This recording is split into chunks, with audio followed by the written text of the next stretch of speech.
तो फ्रेंड्स, आज हम सीखेंगे प्रतिशत कैसे निकालते हैं। तो क्वेश्चन हमारा 240 का 25% कैसे निकालें। तो सबसे पहले तो हम यही जान लेते हैं कि 1% का मतलब क्या होता है, 2% का मतलब क्या होता है। यानी कि 1% बाटे 100 होता है। उसी प्रकार से 2% का भी 2/100 होता है। इसी प्रकार 3% का 3/100 होता है, 3/100। और 4% का आप लोग मुझे कमेंट करके बताएं कि 4% का क्या होता है। 1% का 1/100, 2% का 2/100, 3% का 3/100 और 4% का आप लोग मुझे कमेंट करके बताएं। तो ये सब होने के बाद, इतना जानने के बाद अब हम आगे बढ़ते हैं 240 का 25% कैसे निकालें। तो सबसे पहले हम लिख लेते हैं 240। का मतलब होता है गुणा। का मतलब क्या होता है, गुणा। तो हमने गुणा लिख लिया। उसके बाद हमने 25 लिखा है। 25 लिखने के बाद यानी कि प्रतिशत में है तो हम बटे में लिखेंगे 100। 100 लिखने के बाद 1 0 से 1 0 हमने कैंसिल कर दिया है। कैंसिल करने के बाद हम लिखेंगे 24 गुणा 25, बटे में हम लिखेंगे 10। तो 25 के बटे में हमने 10 लिख लिए। इसके बाद हम काटेंगे 5 से, 5 दूनी 10, ये कट जाएगा हमारा 5 से। 5 दूनी 10, 5 25।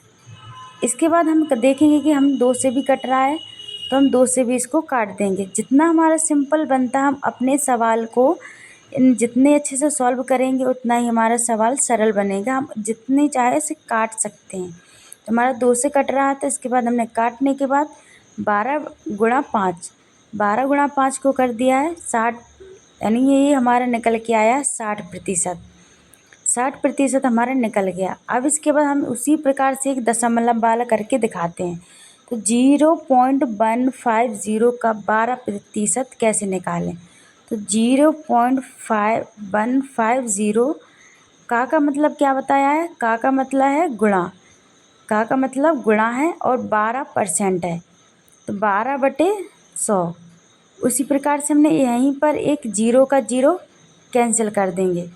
तो दोनों यानी कैंसिल करने के बाद यानी कि हमने है ना पहले सबसे पहले हमें सॉल्व करना था दशमलव, ये हमारी थोड़ी मिस्टेक हो गई है। इसके बाद हम पहले अपनी संख्या को उतारेंगे, गुणा का चिन्ह लगाएंगे और 12/100, 12/100 करने के बाद हम करेंगे अपने सबसे पहले दशमलव को सॉल्व। दशमलव को यानी हम अगर दशमलव को हटाएंगे तो नीचे हमारे के पीछे जितनी भी संख्या रहेंगी उतने ही हमारे 0 आएंगे। तो 0 लगाने के बाद हम करेंगे 15 गुणा 12। 1 0 से 1 0 हमने कैंसिल कर दिया है। तो 12 और 12/100, 15/100, इन दोनों को मिलाकर ऊपर की ऊपर संख्या की हम मल्टीप्लाई कर लेंगे और 100 का 100 में। तो सबसे पहले हमने 100 का 100 में मल्टीप्लाई किया। उसके बाद हम 15 गुणा 12 का मल्टीप्लाई करेंगे। तो 12 पंचे 60, 0 हंसलाई 6, 12 और 6 18, 18 बटे जितने हमारी संख्या है 10,000 हमने लिख लिया। 10,000 करने के बाद हमने 1 0 से 1 0 हमारा कैंसिल हो रहा है तो हमने इसको कैंसिल कर दिया है।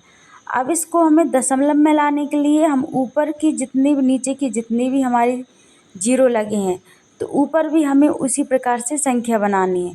तो ऊपर बनाने के लिए हम एक आगे 0 बढ़ा देंगे। कैसे बढ़ाएंगे, तो हमारे जितने भी नीचे 0 हैं तो हमें उस ऊपर वाली संख्या को भी उसी टाइप से बनाना है। तो सबसे पहले हम बनाएंगे 0 लगा के हम 18 तो हो जाएगा, यानी 018 और आगे भी लगाएंगे तो उसके बाद हम 1000 का पॉइंट कर देंगे और नीचे हम 0 लगा देंगे और हमारा ये सॉल्व भी हमारा कंप्लीट हो गया। आप सभी को ये कैसी लगी।